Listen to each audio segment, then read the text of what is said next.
సమస్యనా ఇప్పుడు మీరు ఈ బాలాన విత్తనాన్ని ఇప్పుడు నల్లికి ఏ విధంగా తట్టుకుంది, వైరస్ ఏ విధంగా తట్టుకుంది అన్నారు కదా. అదే పొలంలో ఉన్నటువంటి రైతులు ఈరోజు గత 3 రోజుల నుంచి వస్తున్నారమ్మా. గత 3 రోజుల నుంచి కోతకైతే ఈ పండుగ అయితే కోయడం జరుగుతుంది. సో ఈ పండుగ అనేది క్వాలిటీ ఏ విధంగా ఉంది, తాలు వస్తుందా, మచ్చ వస్తుందా ఏందనేది కూడా ఇక్కడ రైతున్నాడు కనుక్కుందాం. ఇది 3 రోజుల నుంచి వస్తున్నారమ్మా. 3 రోజుల నుంచి అంటే ఇప్పుడు ఈమెకి మనం వచ్చేసరికి అసలు మాది ఏమి తాలు కావట్లేదు, మాది బ్రహ్మాండంగా ఉంది ఇలా ఏం చెప్తలేము. అమ్మ మీరు చెప్పండి, ఇప్పుడు కోస్తున్నారు కదా, దీంట్లో మామూలుగా మీరు మిరప ఎన్నో సంవత్సరాల నుంచి సాగు చేస్తున్నారు కదా, సో తాలుగా అనేది రావాల్సిన దానికాడికి ఎక్కువ వస్తుందా? ఏది అంటే ఈసారి తక్కువ ఉందా? మిగతా రకాలతో పోలిస్తే మీరు వేసిన మిరప సాగు చేసిన ఈ విత్తనం తక్కువ ఉందా? ఎట్లమ్మా? అంటే ఈ బాలా అనే విత్తనంలో తక్కువే ఉంది.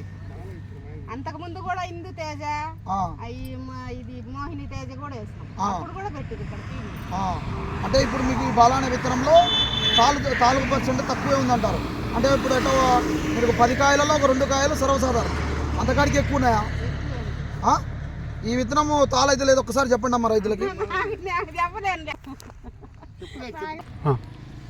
అన్నా నమస్తే అన్న, ఇప్పుడు 3 రోజుల నుంచి కోస్తున్నాం కదా బాలా, ఈ రోజు మనం ఈ తోటలో ఫీల్డ్ పెడుతున్నాం, బాగుందని ఫీల్డ్ పెడుతున్నాం. ఈ తాళ్ళు శాతం అనేది ఏ విధంగా ఉందో ఒకసారి చెప్పన్నా. తాళ్ళు లేదన్న, అస్సలు లేదండి, కాదు అస్సలు లేదంటే వచ్చింది కానీ అది సర్వసాధారణంగా వచ్చేటటువంటి తాళ్ళు తప్ప విత్తన రూపంలో డ్యామేజ్ ఎక్కడ తాలు కాలేదు. అది నేను రైతులకు, మిగతా రైతులకు కూడా చెప్పమంటాను. తాళ అనే శాతం అన్న కాయ మచ్చ వచ్చింది కానీ తెల్లకాయ అనేది లేదు. నల్ల మచ్చ అన్న వచ్చింది కానీ కుప్ప మీద మనకు కనిపిస్తుంది కదా, చూసుకోండి.